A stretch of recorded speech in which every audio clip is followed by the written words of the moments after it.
Hello guys, welcome back to YouTube channel civil engineering hub. So guys, अगर आप JK SSB JE civil exam के लिए तैयारी कर रहे हो तो आपको पता होगा कि टोटल 10 सब्जेक्ट सिलेबस में है, जिस पे चलते हुए अभी तक हमने 7 सब्जेक्ट्स अपने चैनल पे कंप्लीट कराए हैं। देखो, surveying, RCC structure, fluid mechanics, irrigation engineering, water supply and waste water engineering, highway engineering और रेलवे इंजीनियरिंग हमने अपने चैनल पे करा दिए। तो आज हम स्टार्ट करने वाले मैकेनिक्स एंड स्ट्रक्चरल एनालिसिस। देखो guys, mechanics and structural analysis total 15 marks की रहेगी और इसके सिलेबस की बात करें तो यहाँ पे mechanics, strength of mechanics and structural analysis तीनों का सिलेबस है। बट सबसे ज़्यादा जो सिलेबस है वो है स्ट्रेंथ ऑफ मैकेनिक्स का। तो यहाँ पे इस सिलेबस को लेके टोटल 60 MCQs विद एक्सप्लेनेशन, मतलब वो सिलेबस वाइज होंगे, हमने कवर कराए हैं। तो ये पार्ट 1 है, ऐसे ही इसका टोटल सिलेबस हम कराएंगे।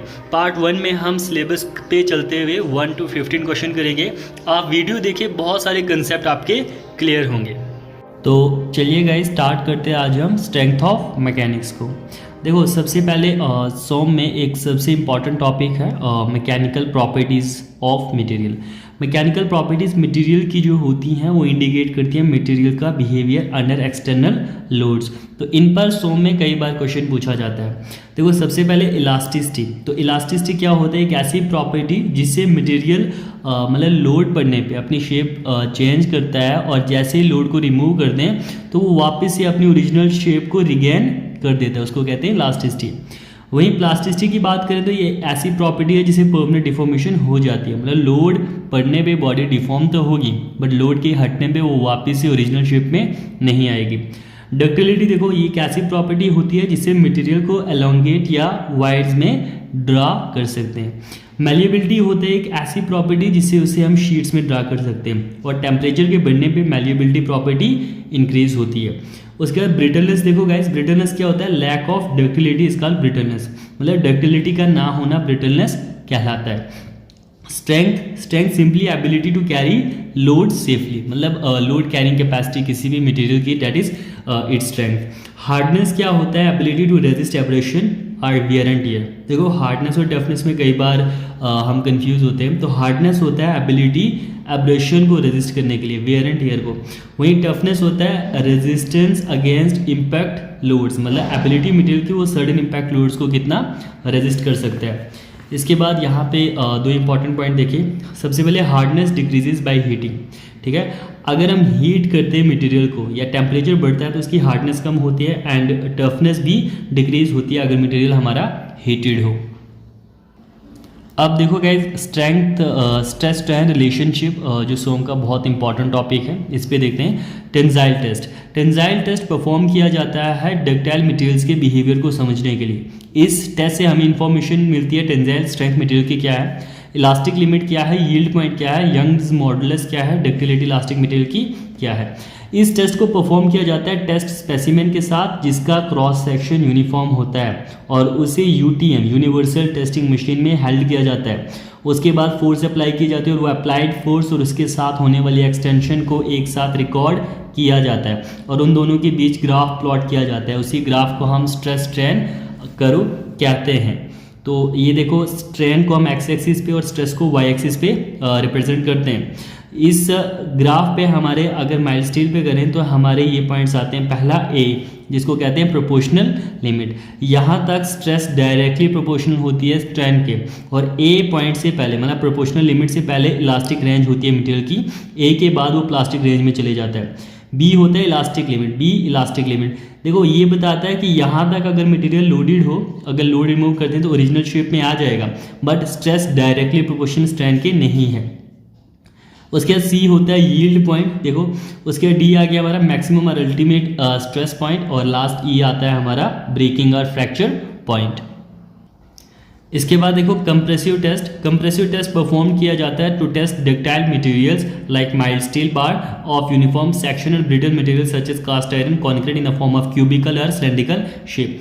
मतलब कंप्रेसिव टेस्ट किया जाता है डक्टाइल मटेरियल्स पे भी, जैसे स्टील पे, माइल्ड स्टील पे, उसके बाद ब्रिटल मटेरियल जैसे कास्ट आयरन, कंक्रीट पे। ये देखो डायग्राम है, अगर हमारा डक्टाइल मटेरियल है उसका जो कंप्रेसिव टेस्ट है वो इस तरीके से ग्राफ बनता है, और ब्रिटल मटेरियल के जो ग्राफ होता है वो ऐसे बनता है, कंक्रीट या हमारा कास्ट आयरन का।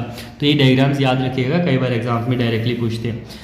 देखो हम यहाँ पर क्या कर रहे हैं कि जो भी इम्पॉर्टेंट टॉपिक्स हैं सिलेबस के रिलेटेड उनको क्वेश्चंस की फॉर्म में आपको करा रहे हैं, ताकि आपके क्वेश्चंस विद एक्सप्लेनेशन और आपका सिलेबस भी कवर हो।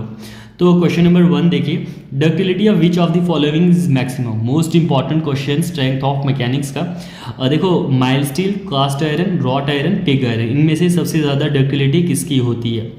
देखो मैं आपको बता दूं कि जितना ज़्यादा कार्बन होगा उतनी कम डक्टिलिटी होती है, मतलब कार्बन के बढ़ने पे स्ट्रेंथ बढ़ती है बट डक्टिलिटी घटती है।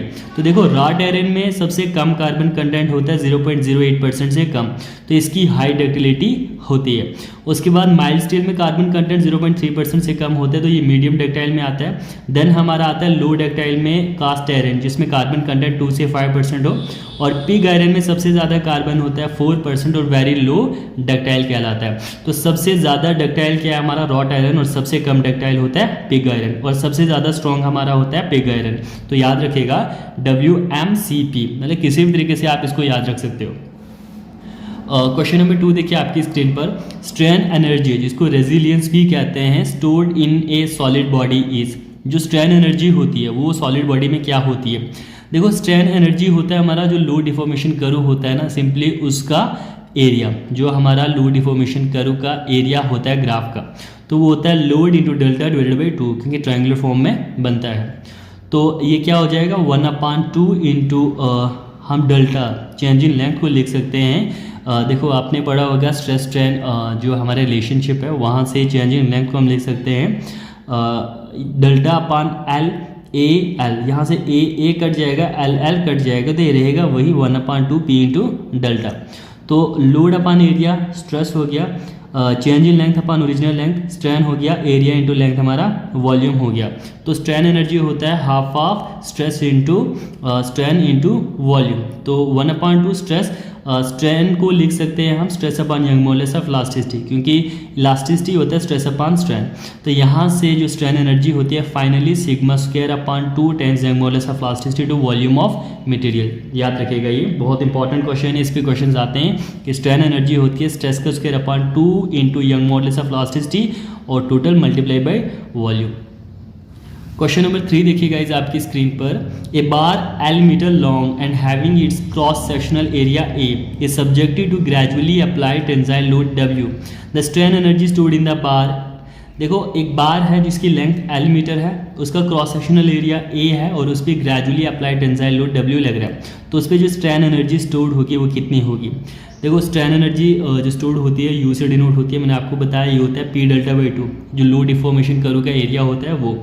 तो यहाँ से डेल्टा को देखो चेंज इन लेंथ, मतलब डेल्टा क्या होता है stress upon Young modulus of elasticity, और change in length upon original length strain होता है। तो यहाँ से ओरिजिनल लेंथ को यहाँ पे ले लिया, तो स्ट्रेस को मैंने लोड अपान एरिया ले लिया WL अपान AE, तो यहाँ पे WL अपान AE कर दिया, ये भी लोड P था, तो W square L upon 2E A इसका आंसर हो जाएगा, या यहीं पे आंसर हो जाएगा, जो ऑप्शन में होगा हमने वो फाइंड करना है।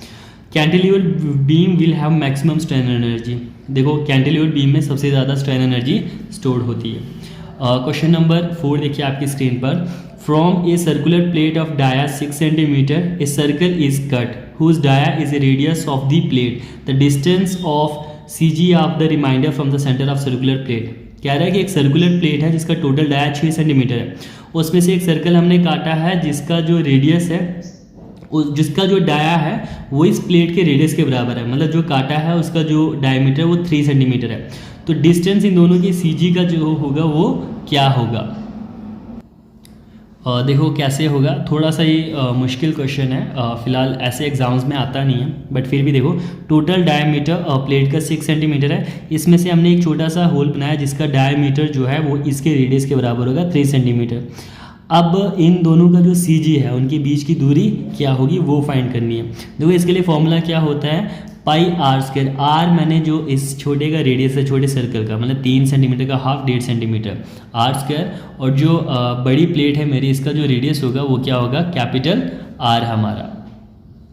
तो ये क्या हो जाएगा हमारा pi r square into r upon pi capital r square minus pi r square. ये फॉर्मूला याद रख लीजिए आप, इसमें सारी वैल्यूज डालेंगे तो 0.5 सेंटीमीटर आंसर आता है। अब क्वेश्चन नंबर 5 देखिए आपकी स्क्रीन पर, total number of elastic constants of an isotropic material are. Isotropic material में टोटल इलास्टिक कांस्टेंट कितने होते हैं? देखो होमोजीनियस और आइसोट्रोपिक मटेरियल में सिर्फ 2 इंडिपेंडेंट और डिस्टिंक्ट इलास्टिक कांस्टेंट होते हैं, याद रखिएगा। डायरेक्ट क्वेश्चन आता है कि होमोजीनियस या आइसोट्रोपिक मटेरियल में इलास्टिक कांस्टेंट कितने होते हैं, तो 2 होते हैं। देखो ई और जी, ई और यू, और जी एंड यू। ई आ गया यंग मॉडुलस ऑफ इलास्टिसिटी, जी आ गया मॉडुलस ऑफ रिजिडिटी, ई और फिर से वही जी आ गया modulus of rigidity, and you हमारा पाइजर रेशियो म्यू है। तो अगर ऑर्थोट्रोपिक मटेरियल्स होगा तो उनमें 9 इंडिपेंडेंट इलास्टिक कांस्टेंट होंगे, और एनिस्ट्रोपिक मटेरियल होगा तो उसमें 21 होंगे। कई बार डायरेक्टली ये क्वेश्चंस पूछ लेते हैं कि एनिस्ट्रोपिक मटेरियल में कितने इंडिपेंडेंट कांस्टेंट होते हैं।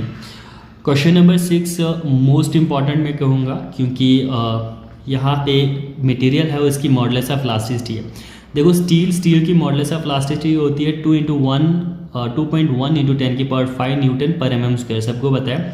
इसके बाद देखो ग्लास, एल्युमिनियम, कॉपर, वुड। कई बार बता देगा 4 ऑप्शन कि इनमें से सबसे ज़्यादा सबसे कम मॉडुलस ऑफ इलास्टिसिटी किसकी होगी, तो हर कोई सोचता है ग्लास, शीशे की। बट स्टील के बाद अगर किसी की सबसे ज़्यादा इलास्टिसिटी होती है तो वो होता है ग्लास, 0.8 इंटू 10 की पावर 5 न्यूटन पर mm स्क्वायर। उससे कम होती है एल्युमिनियम की 0.69 इंटू 10 की पावर 5 न्यूटन पर mm स्क्वायर, फिर कॉपर की 0.17 इंटू 10 की पावर 5 न्यूटन पर mm square, and last would की 0.12 इंटू 10 की पावर 5 न्यूटन पर mm स्क्वायर। इन वैल्यूज़ को याद रखिएगा। सबसे कम मॉडुलस ऑफ इलास्टिसिटी वुड की और ज़्यादा स्टील की इन टेबल में से। The area under stressed and curve represent, जो स्ट्रेस्ड एंड कर्व का एरिया होता है, ठीक है, अंडर द कर्व, वो क्या रिप्रेजेंट करता है? Toughness of material. तो टफनेस क्या होता है? मैंने आपको बताया था कि ability to resist impact loads. Question number 9 देखिए आपकी स्क्रीन पर, the bending moment is constant over a length segment L of a beam, the shearing force will also be constant over the length and is given by. कह रहा है कि bending movement constant है एक beam के किसी segment की length पे, तो शेयरिंग फोर्स भी कांस्टेंट होगी, और वो किसके बराबर होती है? देखो change in bending moment with respect to distance जो है वो शेयर फोर्स होता है। ये रिलेशन बहुत इंपॉर्टेंट है, मतलब shear force is equal to D M upon D X, where M constant है और शेयर फोर्स हमारी 0 होगी। ये याद रखिए, सॉरी वी 0 नहीं होगा, वी शेयर फोर्स है। इसके अलावा क्वेश्चन नंबर 10 देखिए आपकी स्क्रीन पर, A simply supported beam is subjected to a couple somewhere in the span it would produce। देखो कहीं भी बीच में सिंपली सपोर्टेड बीम पे कपल पड़ रहा है, ठीक है, मान लो एम मोमेंट का, ये डायग्राम दी होगी। तो अब इस कपल की वजह से शेयर फोर्स डायग्राम और बेंडिंग मोमेंट डायग्राम कैसे बनेंगे? देखो सबसे पहले हमें मोमेंट्स निकालनी है, स्पोर्ट्स पे क्या होगी, ठीक है, रिएक्शन स्पोर्ट की क्या होगी। तो रिएक्शन अगर कैलकुलेट करेंगे तो m अपान एल आता है। सिंपली आप किसी भी स्पोर्ट के अबाउट मोमेंट्स ले लो तो reaction into L into M into X is, तो यहाँ से जो रिएक्शन है दोनों स्पोर्ट्स पे आ जाएंगे। तो शेयर फोर्स क्या होगी? देखो यहाँ पे भी m अपान एल है, यहाँ पे भी m अपान एल है, तो simply rectangular shear force diagram. और बेंडिंग मोमेंट क्या हो जाएगी? यहाँ पे लोड इंटू डिस्टेंस एक्स, मतलब एम एल अपान एक्स, और ये वाला क्या हो जाएगा? M L into L minus X. तो बोथ पॉजिटिव और नेगेटिव बेंडिंग मोमेंट जो होगी वो मैक्सिमम होगी उसी पॉइंट पे जहाँ पे कपल पड़ रहा है बीम पे, तो ये याद रखिएगा। इसके अलावा क्वेश्चन नंबर 11 देखिए आपकी स्क्रीन पर, e i d cube y upon D x cube for a beam represent. ये जो इक्वेशन होती है ये क्या रिप्रेजेंट करती है? देखो 3 इक्वेशंस है जो बहुत ज़्यादा इंपॉर्टेंट है। सबसे पहले e i d square y upon D x square differential equation होती है, ठीक है, ये रिप्रेजेंट करती है बेंडिंग मोमेंट को, याद रखिएगा। और यही e i d cube y upon D x cube shear force की इक्वेशन है, और वहीं ई आई डी की power 4 y upon D x की पावर 4 इंटेंसिटी ऑफ लोड की इक्वेशन है, याद रखिएगा, बहुत इंपॉर्टेंट कंसेप्ट है ये भी। देखो मैं हर चीज़ को एक्सप्लेन करूँगा तो ना तो सिलेबस होगा ना तो टोटल 60 क्वेश्चंस हो पाएंगे हर एक सब्जेक्ट के। तो इसीलिए अभी सिर्फ आप जो चीज़ें हैं उन्हें समझिए थोड़ा बहुत और मेमोराइज कीजिए। क्वेश्चन नंबर 12 देखिए आपकी स्क्रीन पर। A rectangular log of wood is floating in water with a load of 100 Newton at the rate its center. The maximum shear force in the wooden log is। कह रहा है कि एक लकड़ी का लॉग है, ठीक है, वो पानी में तैर रहा है और उस पर मैक्सिमम लोड सेंटर पे हमने डाला है 100 किलो, मतलब इसके ऊपर कुछ पॉइंट लोड है जिसका वजन 100 न्यूटन है। तो मैक्सिमम शेयर फोर्स क्या होगी, देखो मैक्सिमम शेयर फोर्स क्या होगी। अब इसको बीम मान लो, इसके एंड्स पे कोई स्पोर्ट्स नहीं है तो ना तो यहाँ पे कोई शेयर फोर्स आएगी ना तो यहाँ पे कोई शेयर फोर्स आएगी, ठीक है। तो नो स्पोर्ट्स, तो इसलिए ज़ीरो शेयर फोर्स। तो 100 किलो न्यूटन का है तो 100 किलो न्यूटन में से यहीं पे 50 किलो न्यूटन इस तरफ जाएगा, 50 इस तरफ जाएगा, तो 50 न्यूटन सेंटर पे शेयर फोर्स मैक्सिमम आएगी, याद रखिएगा। क्वेश्चन नंबर 13 देखिए आपकी स्क्रीन पर। Shear force at mid span क्या होगी। देखो ये जो बीम है इसकी डायग्राम दी हुई है, यहाँ पे हमारा ओवरहैंगिंग बीम है, ये सपोर्ट है, ये सपोर्ट है और जो ओवरहैंग्ड पोर्शन है लास्ट पे वहाँ पे मूवमेंट पड़ रही है एम। इस वजह से सबसे पहले आर ए आर बी हम फाइंड करेंगे, ठीक है। तो ये फाइंड कैसे करेंगे, देखो हम जो मोमेंट्स है वो लेते हैं ए के अबाउट, तो 0 मान लेंगे। तो आर बी इंटू एल, यहाँ से यहाँ तक एल है, R B into L plus ये वाले मोमेंट, क्योंकि दोनों की डायरेक्शन सेम है तो यहाँ से आर बी एम अपान एल आ जाएगा, आर बी एम अपान एल। तो वैसे ही हमारा जो एम बी है, जो मोमेंट बी पे आएगी वो भी एम अपान एल आएगी। तो शेयर फोर्स मिड स्पैन पे क्या होगी, देखो एम अपान एल, तो शेयर फोर्स मिड स्पैन पे क्या होगी हमारी एम अपान एल ही होगी, क्योंकि यहाँ पे जो शेयर फोर्स है वही यहाँ पे तो रेक्टेंगुलर बनेंगे इसके बीच में। क्वेश्चन नंबर 14 देखिए। The moment required to rotate the near end of a prismatic beam through unit angle without translation the far end fixed is. Moment कितनी चाहिए रोटेट करने के लिए नियर एंड जो होता है प्रिज्मेटिक बीम का यूनिट एंगल से, ताकि ट्रांसलेशन ना हो फिक्स्ड एंड की। देखो प्रिज्मेटिक बीम ऐसा होता है जिसकी फ्लेक्सुरल रिजिडिटी कांस्टेंट हो, मतलब ई आई की value through out length constant हो। देखो यहाँ पे कह रहा है ये फिक्स एंड है तो ये हमारा हिंज्ड है, तो यहाँ पे कितनी मूवमेंट चाहिए ताकि यूनिट एंगल डेवलप हो। तो देखो यहाँ पे जो यूनिट एंगल होता है इसका फॉर्मूला होता है एम एल अपान 4EI। तो अगर हमारा एंगल कह रहा है यूनिट एंगल है मतलब 1 है तो यहाँ से m की वैल्यू हम निकाल सकते हैं, मोमेंट क्या हो जाएगा हमारा, यहाँ से मोमेंट 4EI अपान एल हो जाएगा। वहीं अगर ये वाला एंड हमारा हिंज होता है तो यहाँ पे जो डेल्टा होता है, मतलब जो हमारा रेडियंस में एंगल होगा वो किसके बराबर होता है, एम एल अपान 3EI। तो अगर फिक्स हो तो 4EI, यहाँ भी याद रख देना। और यहाँ पे भी अगर इसको हम 1 ले लें तो मूवमेंट हो जाएगी 3EI अपान एल। बहुत इंपॉर्टेंट है ये, याद रखना। अब गाइस क्वेश्चन नंबर 15 देखिए आपकी स्क्रीन पर। If a point load acting at the mid span of a fixed beam of uniform section produces fix end moments of 60 kilonewton metre, then same load spread uniformly over the entire span will produce fixed and moments equal to। कह रहा है अगर point load पड़ रहा है mid span पे, centre पे, fixed beam पे, ठीक है, जो यूनिफॉर्म सेक्शन का है, उससे जो फिक्स एंड मोमेंट आ रही है दोनों एंड पे 60 किलोन्यूटन मीटर आ रही है। अब कह रहा है अगर वही लोड हम स्प्रेड करें यूडीएल फॉर्म में, ठीक है, तो उससे फिक्स एंड मोमेंट्स क्या होंगी। देखो क्वेश्चन को समझना ज़रूरी है। पहले ये फिक्स बीम है ए बी, इसके सेंटर पे कोई लोड लग रहा है पी, तो इस वजह से जो यहाँ पे मूवमेंट हो रही है फिक्स एंड मूवमेंट बी ए और एम ए बी, वो कितनी हो रही है 60 किलोन्यूटन मीटर। देखो fix end movement A b, fix end movement B a, ये होती है WL अपान 8, मतलब W को मैंने पी से नोट किया, PL अपान 8। तो PL अपान 8 60 किलोन्यूटन मीटर है, तो मैंने PL निकालना है यहाँ पे, तो 8 इंटू 60 हो जाएगा 480। वहीं कह रहा है कि अगर यही हमारा फिक्स एंड बीम है लेकिन इस पॉइंट लोड को मैं यूडीएल में कन्वर्ट करूं, मतलब जो मेरा P होगा WL के बराबर, तो उस वक्त जो मोमेंट्स होंगी वो क्या डेवलप होंगी। देखो फिक्स एंड मूवमेंट ए बी पे, fix end movement B A पे अगर यूडीएल लगता है तो WL स्क्वायर अपान 12 होता है, ये भी याद रखिएगा। और पॉइंट लोड में WL upon 8 fixed and beams में, ठीक है। तो यहाँ से WL की जगह पे देखो WL मतलब PL है, तो यहाँ से PL की वैल्यू 480 है, तो यहाँ से जो P है इसको मैंने WL लिख दिया, तो WL लिख दूंगा तो ये PL बचेगा, PL अपान 12। तो PL की वैल्यू 480 है, 480 upon 12 40 kilo newton metre end moments आएंगी। इसके अलावा देखो एक शेयर स्पैन होता है। Shear span is defined as the zone where shear force is constant. मतलब बीम का एक ऐसा स्पैन या एक ऐसा हिस्सा जहाँ पे शेयर फोर्स हमारी कांस्टेंट रहे, उसे शेयर स्पैन कहते हैं।